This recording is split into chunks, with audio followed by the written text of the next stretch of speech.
ocurre siempre igual. Un crimen terrible ocupa los titulares de la prensa. La indignación se apodera de las redes sociales. El dolor de las víctimas se vuelve un espectáculo televisado. Y casi de inmediato aparece alguien frente a un micrófono prometiendo una ley con nombre propio y un aumento drástico de las penas. ¿Te suena familiar? Es la receta infalible de lo que llamamos mano dura. Sin embargo, hay algo que no encaja. ¿Alguna vez te has preguntado por qué, a pesar de tener códigos penales cada vez más voluminosos y penas más altas, la sensación de inseguridad no baja? ¿Estamos legislando para solucionar problemas reales o simplemente para calmar nuestras ansiedades colectivas?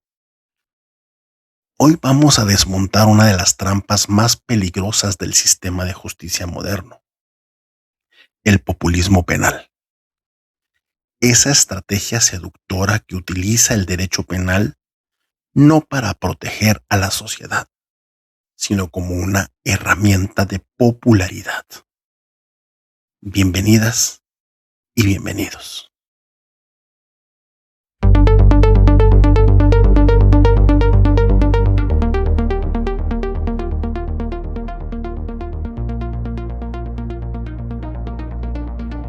Soy Isaías Flores y esto es Desde el Estrado. En este espacio no busco sentenciar casos, sino pensar el sistema de justicia criminal con profundidad y rigor. Aquí la experiencia judicial no es un anecdotario, sino el contexto para analizar las tensiones entre la norma, la ciencia criminológica y nuestra realidad social. Acompáñenme aquí, en su espacio, Desde el Estrado.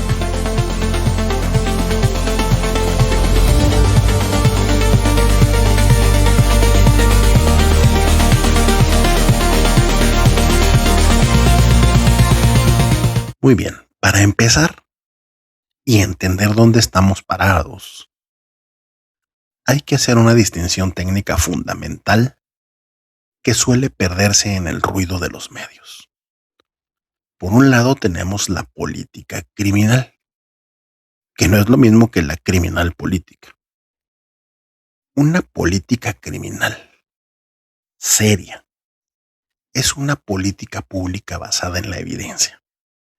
Se apoya tanto en la criminología científica, en la estadística victimológica y en el análisis sociológico para entender no solo qué delito se cometió, sino por qué ocurre, cuáles son sus dinámicas y cómo podemos prevenirlo de manera eficiente y sostenible. Es, en última instancia, una estrategia de gestión del conflicto social. Por el otro lado, tenemos el ya mencionado populismo penal. Y aquí, la evidencia científica no es que sea secundaria, es que estorba. En este terreno lo que importa es la gestión de la emoción.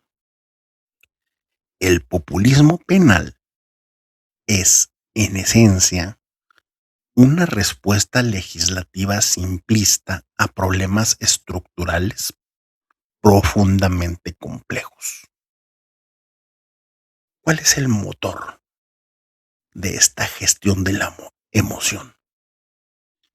Su motor es el miedo.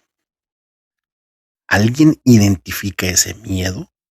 Que es real, hay que decirlo, que es legítimo y muchas veces nace de una desatención estatal previa. Y en lugar de ofrecer soluciones de fondo, lo convierte en capital personal. Nos vende una ilusión de seguridad rápida. Nos dice que la ley penal es una suerte de varita mágica. Nos asegura que si subimos la pena de 10 a 20 años, o eliminamos beneficios procesales, como por arte de magia, el delito dejará de ocurrir. Y aquí entramos en un grave problema de fondo que afecta la salud de nuestra democracia: la pérdida de la racionalidad legislativa. Un legislador debería ser un arquitecto de la convivencia, alguien que diseña normas con calma, con visión de futuro y con respeto a la dogmática jurídica. Si bien es cierto, un legislador no necesariamente es jurista, sí debe asesorarse de juristas, de expertos, de antropólogos, de criminólogos, de sociólogos, de psicólogos y psicólogas. Aquí, sin embargo, el populismo penal obliga a legislar rapidito, en caliente. Se rompe el debate técnico, se ignoran las opiniones de los expertos y se redactan leyes para satisfacer el clamor de las 24 horas de noticias o el trending topic del momento en redes sociales. Como resultado de esta carrera por ver quién castiga más, ocurre un fenómeno peligroso. El derecho penal deja de ser la última ratio, es decir, el último recurso, esa herramienta extrema que el Estado solo debe usar cuando todo lo demás ha fallado, y se convierte en la primera respuesta. Es decir, paradójicamente se vuelve el primer respondiente. A veces, tristemente, en la única respuesta. Aquí pasamos de un Estado que busca prevenir y reparar a un Estado que solo sabe reaccionar y afligir, olvidando que el sistema de justicia criminal no solo debe ofrecer cárcel, sino que debe ser un sistema inteligente. Entremos en el terreno de la realidad y hablemos de las tres grandes mentiras que sostiene el populismo penal. Para desarticularlas, no basta con la opinión. Hace falta recurrir a quienes han estudiado la estructura del castigo por siglos. Primero, el mito de la disuasión. La premisa de quien usa el populismo penal es que el delincuente es un calculador racional que antes de actuar revisa los códigos penales para ver cuántos años le corresponden. La evidencia criminológica dice lo contrario. Ya en el siglo XVIII, Cesare Beccaria, en su obra fundamental de los delitos y las penas, lo dejó claro. La certeza de un castigo, aunque moderado, hará siempre una mayor impresión que el temor de otro más terrible, unido a la esperanza de la impunidad. A la mayoría de las personas que cometen delitos no les importa la cantidad de la pena, sino la probabilidad de que los atrapen. Un sistema que promete 50 años de cárcel, pero solo resuelve el 5% de los delitos, es un sistema que invita a la impunidad. La certeza es científicamente más disuasoria que la severidad. Segundo mito, la inflación penal.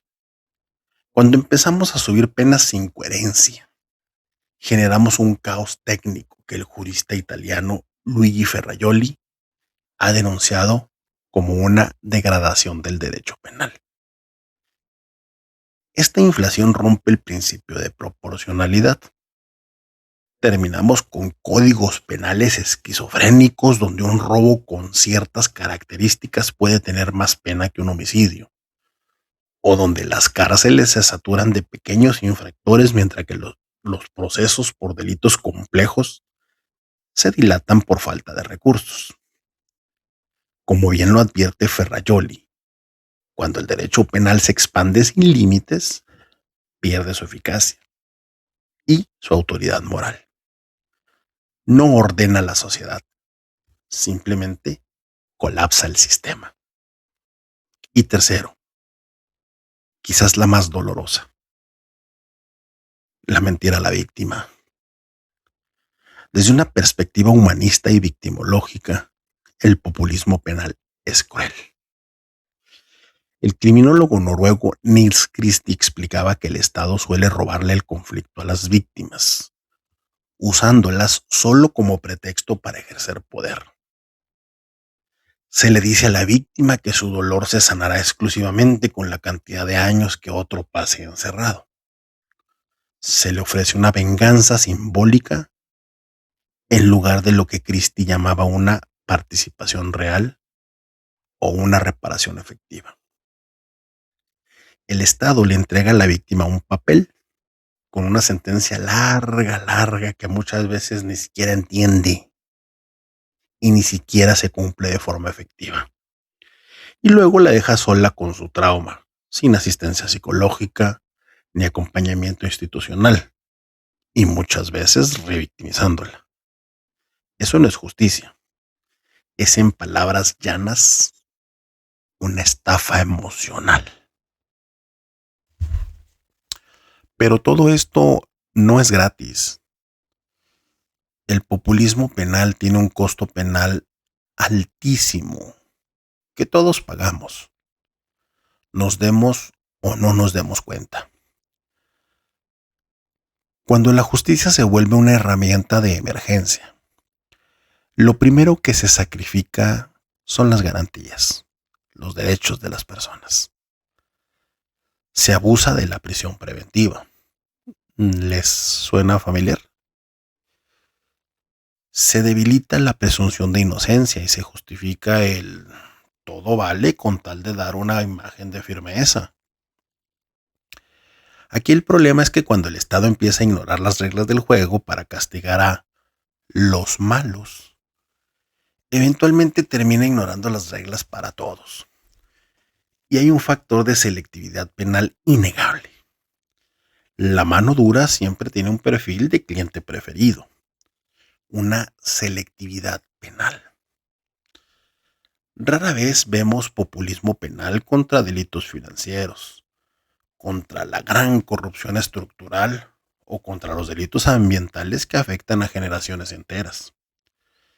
El populismo penal suele ensañarse con la delincuencia callejera, con los eslabones más bajos de la cadena, con aquellos que ya están en los márgenes de la sociedad. Es un sistema que castiga la vulnerabilidad con la misma fuerza que castiga el delito, mientras los grandes daños sociales pasan bajo el radar porque no generan el mismo tipo de titulares escandalosos. Para cerrar, quiero dejarles una reflexión. El aumento de penas es para la sociedad lo que un ansiolítico es para una enfermedad grave. Calma el síntoma. Nos hace sentir mejor un rato, pero no cura la infección. De hecho, si abusamos de él, terminamos intoxicados. Una sociedad realmente segura no es la que más castiga, es la que menos necesita castigar, porque ha sabido fortalecer su tejido social, sus instituciones y su prevención. La próxima vez que escuches a alguien prometer soluciones mágicas a través de la mano dura, detente un momento. Desde el estrado de tu propia conciencia, pregúntate, ¿están buscando justicia o están buscando votos? ¿Están pensando en las víctimas o están pensando en las próximas elecciones? Gracias por acompañarme en este episodio de Desde el Estrado. Si crees que este análisis es necesario, te invito a suscribirte y a compartir este contenido. La justicia es demasiado importante como para dejarla solo en manos de las emociones. Soy Isaías Flores. Nos escuchamos en el próximo análisis. Pensar el sistema es el primer paso para transformarlo. Gracias por escucharme y sobre todo, muchas gracias por estar.